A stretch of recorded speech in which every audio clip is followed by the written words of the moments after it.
Ich erwarte Lösungsansätze für die Stadt Wien. Also ich glaube, das ist schon ein sehr guter Ansatz, sehr, sehr früh die Stakeholder der Stadt auch zusammenzubringen. Vertrauen in die Kraft der Architekten, die hier sind. Die großen Herausforderungen sind sicher weiterhin die Globalisierung, die zum einen natürlich ein Vorteil ist, aber zum einen natürlich uns auch in Konkurrenz stellt mit vielen, vielen anderen Destinationen.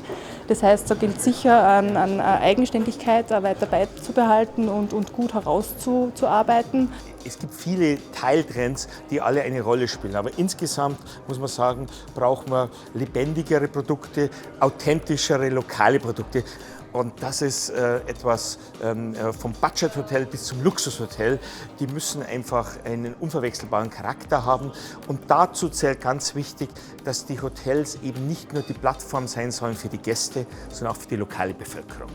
Ein Grätzl-Hotel-Aufenthalt ist ein Abenteuer an sich, weil man dort wirklich direkt in einem Geschäftslokal übernachtet. Das heißt, man kann bei offenen Sichtschutzpaneelen oder freizügig die Stadt beobachten. Meine Branche mit Technologien, IoT-Sensorik und so weiter, hier gerade mit den neuen Beherbergungskonzepten auch sehr viel Neues kommen wird.